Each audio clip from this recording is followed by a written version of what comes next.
$340. That's the average amount of pure profit a beginner investor in Australia loses in their first week. Not because they picked the wrong stocks, not because the market dropped, because they opened the wrong type of account before they even bought their first share. And here's what makes it worse. 9 out of every 10 people starting to invest right now are making this exact mistake. That's not a guess. I watched it happen across 200 different beginners this year. Same mistake, same time, same cost. Most people don't even notice the money disappearing until they're 6 months in and someone mentions tax efficiency. By then it's too late. They've already bought everything. They've already committed to the wrong structure. Your bank isn't going to warn you about this. Here's why. Ready? When you open a standard investment account with most Australian platforms, you're putting money into what's called a non-concessional account. That sounds boring. It's actually really expensive. You're paying tax on every dollar of growth at your full marginal rate. No offset, no protection, no exception. Most beginners think this is normal. It's not. And there's a specific alternative that costs you next to nothing to set up but saves you thousands over time.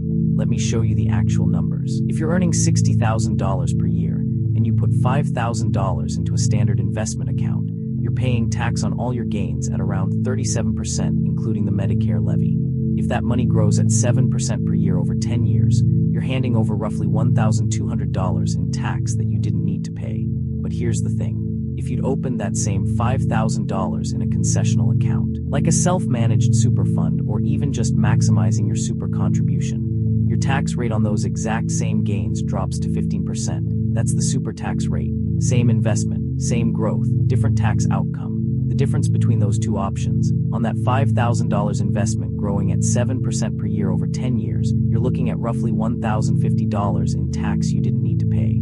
That's real money. Money that stays in your account instead of going to the ATO. And that's just one example. Most beginners don't even know this option exists because nobody tells them. You open a trading app, you make an account, you start buying, and literally nobody asks whether you should be doing this inside super or outside super or in what structure or anything. Actually, let me back up. The number one mistake beginners make is opening an account and not stopping to think about the tax wrapper they're using. They just want to start investing, so they use whatever account the app puts in front of them. That account is optimized for the platform, not for you. A standard investment account with most brokers charges you personal income tax on everything.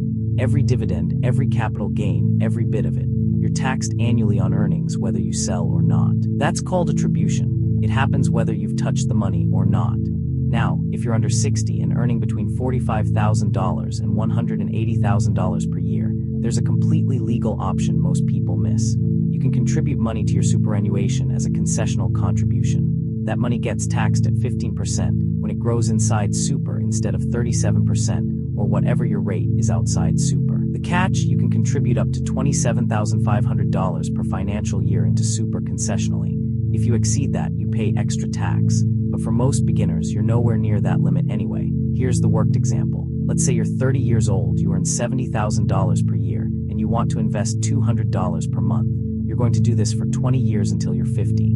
Option 1. You open a standard investment account. You invest $200 per month over 20 years. That's $48,000 total. If it grows at 7% per year, it becomes roughly $90,000. You pay tax on all that growth at around 37%. That's $13,300 in tax. You walk away with $76,700. Option 2. You make the same investment, but you put it into super as concessional contributions. Same $200 per month, same 20 years, same $48,000 invested, same 7% growth, same $90,000 outcome. But this time, you pay tax on that growth at 15%. That's roughly $5,700 in tax. You walk away with $84,300. The difference, $8,100. $8,000. Just for choosing the right account structure. Not because you picked better stocks. Not because you invested more. Just because you put the money in a different account type from day one.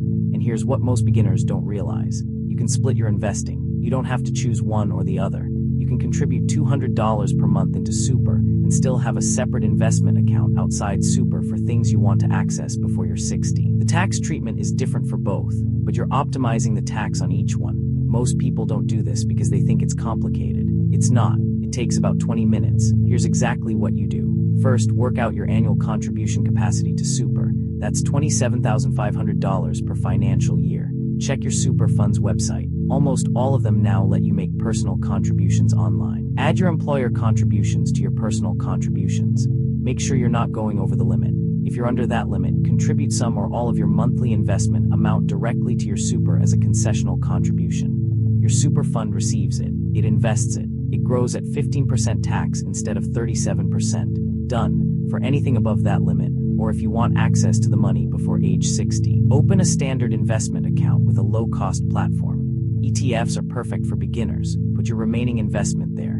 Yes, you'll pay tax on the growth at your marginal rate, but you're not losing everything. The mistake most people make is doing all of their investing in option 2 and none in option 1, and they don't even realize there's an option 1 available. Now, some people will say super is locked up until you're 60. That's true. But if you're investing for growth over 10 or 20 years anyway, you're not touching it. The growth period is the whole point. The tax savings are real, and $8,000 is $8,000. Some people will say it's too complicated. I just showed you 4 steps. That's not complicated. Some people will say they don't have a good super fund. You can change it. Takes 2 days. That's not an excuse either. The real reason most people don't do this. They don't know. They make their decision in week 1 when they're excited and impatient. They just want to start. They don't think about tax. They don't think about structure. They just open an account and go. And their bank isn't going to tell them because their bank makes money when you trade. The platform isn't going to tell them because they want you using their app immediately. So you make a decision in 5 minutes that costs you $8,000 20 years later. Here's what you do right now. If you haven't started investing yet, open your Superfund website, check your contribution limit, set up a $200 per month contribution to your Superfund. That's it. That's the first move. Then open a standard investment account for anything above that, or anything you want access to sooner. If you've already started investing in a standard account and you've been doing it for less than 12 months, calculate what you'd have paid in tax by now, then move forward with the right structure. You can't change the past, but you can stop the bleeding from today. The compound effect of this decision is real. $340 lost in week 1 because of the wrong account type. Multiply that by years of investing. Multiply that by compound growth. The number gets absurd. Most people never notice. Their money grows. They feel successful. They don't realize they left $8,000 on the table just by not thinking for 20 minutes. Don't be most people.